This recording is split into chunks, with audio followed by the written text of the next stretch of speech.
Olá, meu colega advogado, minha colega advogada, bem-vindos a mais um hashtag OABRJ Debate. E nesse tempo atípico que nós estamos vivendo no nosso país e no mundo, a OAB do Rio de Janeiro sempre traz alguns colegas para ilustrar o que nós estamos fazendo, o que a entidade está fazendo, quais as atenções que se deve ter nesse período e o que nós temos pela frente. E hoje quem está conosco aqui é um dos nossos conselheiros da OAB do Rio de Janeiro, Dr. Jonas Gondim, ele que também é do TED, que é o Tribunal de Ética e Disciplina da nossa ordem aqui do Rio de Janeiro, para a gente tratar de um tema muito atual, porque nesse período onde muitos de nós ficamos confinados, a gente ficou ali presos a uma série de situações, o serviço de advocacia tem sido oferecidos também de outras formas. E eu queria começar com o Dr. Jonas Gondim sobre isso. O que está acontecendo exatamente, doutor Jonas? Fernandes, primeiro, muito obrigado pelo convite. E acho que essa matéria que a gente está tratando aqui é de suma importância, não só para a OAB, né, mas principalmente para a advocacia. A gente tem vivido atualmente, nessa questão de pandemia, problemas muito sérios com os advogados, né? O poder judiciário fechado, as atividades jurídicas fechadas, os advogados não conseguindo trabalhar e tudo mais. E aí, em função disso, também em função disso, começou a surgir uma série de problemas relativos à publicidade. O advogado começou a oferecer os seus serviços de diversas maneiras. E antes até mesmo da pandemia, nós já estávamos enfrentando esse problema por conta da publicidade que está sendo realizada em internet, realizada através dessas plataformas todas que acontecem, Facebook, Instagram, Twitter. Estamos enfrentando atualmente são algumas plataformas, se valendo até dessa questão da pandemia, se valendo até mesmo da quantidade imensa de advogados que nós temos. Eu acho que vai num parênteses, Fernandes, a gente tem, o Brasil é o país que tem mais faculdades de direito no mundo. Para se ter uma ideia, nós temos cerca de 1.620 faculdades no Brasil, enquanto nos Estados Unidos são 236. Se você somar todas as faculdades de direito da Europa, dos Estados Unidos e da China, nós temos mais faculdades de direito do que esses três países, não, porque a Europa é um continente, do que um continente, um país e dois países continentais, né? E isso acaba colocando no mercado uma quantidade imensa de profissionais que ficam, obviamente, querendo sobreviver da sua profissão. E começam a fazer propagandas e começam também a se valer de algumas plataformas que se colocam à disposição para poder fazer a captação de clientela. Existe no nosso estatuto a proibição de captação de clientela. E quando o estatuto proíbe que se capte clientela, não é com nenhuma intenção de impedir que o advogado trabalhe, ao contrário, mas sim de dar a dignidade que a profissão precisa, né? A advocacia é a única profissão que está protegida pela Constituição Federal. O artigo 133 da Constituição Federal deixa claro que a advocacia é uma atividade importante e uma atividade indispensável à perfeita administração da justiça. Então, essa nossa atividade é uma atividade muito mais política do que uma atividade como outra qualquer. Nenhum desmérito às outras atividades, muito pelo contrário, muito pelo contrário. Obviamente que medicina, engenharia, educação física, seja o que for, tem a sua importância, obviamente que tem. Mas nós temos uma responsabilidade um pouco maior em função até mesmo da proteção que a Constituição nos dá. Agora, o que a OAB tem visto ultimamente é um pouco de exagero e até mesmo desconhecimento dos próprios advogados do que pode e do que não pode. Veja você tem plataformas que você entra nessa plataforma e diz, olha, procure, contrate aqui o seu advogado. Você não pode ter um advogado que você sequer está vendo. A OAB Nacional hoje, inclusive, está fazendo um trabalho grande de tentar controlar essas plataformas, não é com a intenção de impedir que o advogado trabalhe, não. Ao contrário, a intenção da OAB é impedir que ninguém trabalhe. A intenção da OAB é proteger o cidadão. Sim. É garantir ao cidadão de que ele vai ter um atendimento decente. Essa é a maior e única intenção da OAB. Doutor Jonas... Então, quando ela faz... Diga, sim, pode concluir. Pode concluir. Não, quando ela faz essa fiscalização toda em cima das plataformas e faz essa campanha que está fazendo em cima da plataforma, é na intenção de proteger a cidadania. Exclusivamente, nada além disso. Sim. Doutor Jonas, o que pode e o que não pode? O advogado que também ficou ilhado, enfim, ele quer se comunicar com outras pessoas, ele tem alguma ferramenta de divulgar o seu nome, divulgar o seu serviço? Qual é o limite? Como é que a gente identifica o que pode e o que não pode? O limite é muito subjetivo, na verdade. Tanto é que a Corregedoria Nacional está fazendo uma pesquisa, e aí eu convoco todos os advogados a entrarem no nosso site da OAB Nacional e responder essa pesquisa. São 5 perguntas básicas, simplésimas, mas responde em menos de 1 minuto, exatamente para que se possa medir. Porque o nosso estatuto, o nosso código de ética, ele não previu essa evolução das plataformas de internet, desse tipo de coisa toda. Então, o que pode é você fazer uma publicidade moderada. Agora, o que é publicidade moderada? É extremamente subjetivo. Né? Não existe nenhum tipo de impedimento de eu colocar uma coisa qualquer, Jonas Gondim de Espírito Santo, advogado, AB número tal, eu tenho que colocar o número da minha AB, né, o ABRJ 48406, direito civil e direito trabalhista. Isso eu posso fazer. Isso não tem impedimento. Agora, não é isso que os advogados têm feito. Os advogados têm feito é colocado isso na internet, colocado, olha, se você tiver um problema tal, você me procura. Isso não pode. Essa pesquisa que a OAB Nacional está fazendo é, inclusive, para poder chegar e dizer, olha aqui, vamos fixar os limites devidos.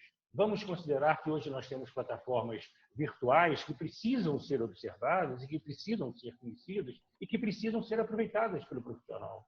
E isso tudo está sendo feito através dessa pesquisa, com um amplo estudo para poder chegar realmente o que pode e o que não pode. Hoje, o que pode é você pode, por exemplo, colocar colocar lá isso que eu estou dizendo, no jornal. Jonas Gondim de Espírito Santo, advogado tal, RJ, OAB tal, escritório na rua tal. Isso eu posso fazer. A gente não pode fazer por propaganda. Existe diferença entre propaganda e publicidade. Né? A gente não pode fazer propaganda do nosso trabalho. Eu não posso, por exemplo, distribuir indiscriminadamente as atividades que o meu escritório pratica e quais foram os sucessos que ele teve. Esse tipo de coisa eu estou captando clientela. O que, além de prejudicar os meus demais colegas, porque, obviamente, se eu tenho uma situação financeira melhor, né, eu consigo botar outdoor, eu consigo fazer propaganda de televisão, eu consigo fazer uma série de coisas. E se um colega meu não tem essa capacidade financeira, ele seguramente pode ser muito melhor do que eu profissionalmente, né, e não conseguir entrar no mercado por conta disso. E o que se espera não é que você tenha os advogados mais ricos. O que se espera é que você tenha os advogados mais competentes, né? Os advogados que realmente vão prestigiar e vão atender ao cidadão. Então, se você deixar dessa maneira, os grandes escritórios e os advogados que têm uma condição financeira melhor vão se sobrepor a esses advogados mais simples e nem sempre o melhor advogado está no maior escritório. Nem Sim. sempre o melhor advogado é o advogado mais rico. E o negócio que é meio óbvio, a gente sabe que uma das fontes de direito é o costume. Né? E quem é que leva esse costume do Poder Judiciário? Quem é que leva esse costume do Poder Legislativo? É o advogado. Você tem alguns fatos, por exemplo, como o casamento homoafetivo. Foi o advogado que criou. A exceção de pré-executividade. Foi o advogado que criou. Porque o juiz não pode criar isso. Nós temos que levar isso até o Poder Judiciário para que o Poder Judiciário consiga aceitar ou não essa tese. Somos nós que levamos. Sim. Então, se você restringe isso a um grupo de advogados menor, a um grupo de grandes escritórios, você está impedindo que haja até essas alterações necessárias na legislação e as alterações necessárias que a sociedade exige. Né? Porque se você pega, estou partindo só de elucubração, se você pega escritórios que sejam extremamente conservadores, eles não vão lutar não lutariam, por exemplo, pelo casamento homoafetivo, né? Isso é quieto. E era uma demanda que você tinha na sociedade. Né? Se você tem grandes escritórios que defendem somente grandes conglomerados, eles não vão brigar pela exceção de pré-executividade, porque o que eles querem é receber o dinheiro. Doutor então, Jonas, a intenção é exatamente essa, é dar igualdade para todos os advogados. Talvez alguns advogados brasileiros eles acabem por ficar influenciados com o que acontece em outros países do mundo. Né? Nos Estados Unidos, por exemplo, é muito comum o advogado fazer propaganda de forma extremamente agressiva. Né? A captação, sim, na televisão, inclusive. Exatamente. A captação chega a selvageria, vamos dizer assim. Né? Aqui no Brasil, nós temos esse impedimento que obedece a princípios éticos, civilizatórios, enfim, para não fragilizar as pessoas. Mas muitos advogados têm suas redes sociais privadas, por exemplo, o Facebook. Por essas redes, há algum tipo de impedimento?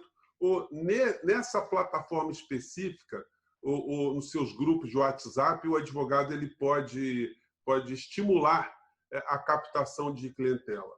O que você pode colocar no Facebook, e isso não tem nenhum tipo de impedimento, é de você dividir o seu conhecimento com seus membros, com seus amigos. Né? Você chegar lá e dizer, olha só, tem agora o Supremo Tribunal Federal decidiu da maneira X, saiu uma lei que prevê alguma coisa Y. Isso não existe nenhum tipo de impedimento de você fazer, porque você está cumprindo até o seu papel enquanto advogado, que é comunicando à sociedade as novidades que existem para poder garantir o seu direito. Isso não tem problema nenhum de você trazer uma tese que está sendo discutida, as coisas que estão sendo ditas, o que o Poder Judiciário vem entendendo, o que o Poder Legislativo está brigando, até para que o cidadão tenha conhecimento dessa coisa toda, né? E você consiga destrinchar até essas leis e consiga destrinchar esses entendimentos para que o cidadão consiga entender o que está acontecendo. Isso não tem problema nenhum. O que não pode é dizer o seguinte, olha, eu, Jonas, consegui ganhar um processo não sei das quantas. Isso eu não posso fazer. Né? Porque aí, quando eu falo isso para você, eu consegui ganhar um processo milionário contra o INSS. Quantas pessoas mais vão me procurar por conta disso? A nossa responsabilidade social acaba sendo muito grande, porque você tem o que você acaba vendo, ainda mais hoje em dia, né, onde a advocacia e o Poder Judiciário está aparecendo muito, né, atualmente na nossa sociedade, o que você não pode ter é que se entenda que o advogado é uma figura que está ali só por causa do dinheiro, quando não é isso. Não é isso. Uma das coisas, eu sei que até está fugindo um pouquinho da nossa conversa, mas uma das coisas que a gente não pode deixar de falar são as nossas prerrogativas. Eles vão falar, o advogado tem um monte de prerrogativa. Não, as prerrogativas não são minhas. As prerrogativas são do cidadão. O meu escritório não pode ser invadido pela polícia, ou não pode sofrer uma busca e apreensão indiscriminada, não é para poder me proteger, não, é para proteger os meus clientes. Né? A gente não pode permitir que o cliente não tenha, o cidadão não tenha tranquilidade de que vai levar para os advogados toda a verdade e essa verdade vai ser usada contra ele. Então, esse cuidado a gente tem que ter. As prerrogativas não são nossas, são da cidadania. O advogado sem prerrogativa, obviamente, compromete a democracia. Isso é indiscutível. Doutor Jonas Gondim, para a gente finalizar, se o nosso colega advogado, nossa colega advogada tiverem dúvidas, se eles olharem lá o nosso código de ética, eles conseguem se posicionar de uma maneira sem ter nenhum tipo de preocupação em Consegue. serem atingidos por algum processo. Sem ter nenhum tipo de preocupação, né? Também não. Sem ter nenhum tipo de preocupação também não. A gente aqui no TED, nessa atual administração do presidente Marcos Bruno, nós fizemos um negócio bastante interessante. Primeiro, nós tivemos dois institutos. A OAB vai às subseções, o TED vai às subseções, onde a diretoria inteira do TED e mais os funcionários, todo o corpo de funcionários do TED foi até as subseções para poder explicar como funciona o processo ético-administrativo que deve ser feito. Fora isso, a minha secretaria, a gente desenvolveu um trabalho junto às faculdades. Nós, no ano passado, visitamos diversas faculdades, primeiro da capital. Esse ano nós íamos para o interior, mas infelizmente a pandemia não permitiu, onde a gente fazia um bate-papo com os alunos de quinto ano e tudo mais, para poder discutir exatamente ética. Porque o grande problema que você vê hoje no Tribunal de Ética é que o advogado não conhece o seu estatuto. O advogado não conhece o seu código de ética. O código de ética é simples, de leitura fácil, não tem nada demais, e o nosso estatuto também. Então, assim, se você ler o Código de Ética, você já vai saber seguramente o caminho que você tem que seguir. Agora, claro, no campo de publicidade, que era o que a gente está falando aqui, é muito subjetivo. Mas, se você diz o seguinte, olha, você tem que fazer a propaganda moderada, você já vai saber que fazer um outdoor não tem moderação nenhuma. Botar um carro de som não é moderado, né? Então, você consegue seguir os mandamentos éticos. A diferença de ética e moral é muito pequena, né? Moral você tem a sua, eu tenho a minha, cada um tem a sua moral, né? E o ético não. O ético é uma relação, né, que vem daí e vem daqui, né? Então, você tem... Aliás, já tem uma história muito interessante, não sei se ainda tem tempo, de ética e de moral, que Aristóteles estava sentado numa calçada, lá, não sei se tinha calçada naquela época, mas estava sentado lá na rua, e passou um cara, isso é fato, isso não é historinha, não. Passou um cidadão desesperado para ele e disse: olha só, pelo amor de Deus, estão me acusando de um crime que eu não cometi, estão querendo me matar. E eu não cometi esse crime, só que eles não me deixam falar. Vem uma turba aí atrás de mim querendo me pegar. Se eles passarem por aqui, por favor, não diga que você me viu. E seguiu. Aristóteles estava sentado num lado da rua, foi para o outro lado da rua e ficou lá sentado. Veio uma turba atrás, chegou para ele e disse assim: o senhor viu passando por aquele um fulano aqui, não sei das quantas? Ele falou: olha, desde o momento que eu sentei aqui, não passou ninguém. Quer dizer, mas isso é fato. Mas isso é fato, porque aí você tem a questão moral. Ele não pode mentir, né? Moralmente, você não pode mentir. Agora, em termos éticos, você também não pode dizer que o cara passou porque vão matar o cara, né? Seja ele tendo cometido ou não, iam matar o cara. Então, ele mudou de coisa. A diferença de moral e ética é muito pequena. Agora, o nosso código de ética, obviamente, eu acho particularmente que ele já nasceu em 2015, já está atrasado. Ele já precisa ser revisto, ele já precisa ser refeito. E, para isso, é essencial que nossos colegas entrem no nosso site e respondam a esse questionário de 5 perguntinhas. 5 perguntinhas. E vai ser essencial para que todos nós tenhamos um código de ética um pouco mais objetivo, principalmente nesse lado de publicidade. Doutor Jonas Gondim, muito obrigado por ter participado conosco aqui do nosso hashtag OABRJ Debate. O senhor prestou grandes esclarecimentos. Essa dica simples da gente olhar o nosso código de ética pode ajudar muito. Inclusive, vai nos reeducando o tempo todo, né? Vai nos alertando para a gente não cometer nenhum escorregão, não cometer nenhum ato falho. Eu quero agradecer a todos vocês que estão conosco aqui no nosso programa. Vocês entrem no site da OAB, procurem nossos programas no YouTube, é só colocar lá hashtag OABRJDebate, porque a gente tem muita gente interessante que nesse período da pandemia, assim como o Dr. Jonas Gondim, está aqui a brilhantar o espaço do nosso programa para vocês aí, todos vocês estão conosco. Gente, um grande abraço, doutor Jonas. Mais uma vez, muito obrigado por ter estado aqui conosco. Tá? Até o nosso próximo encontro.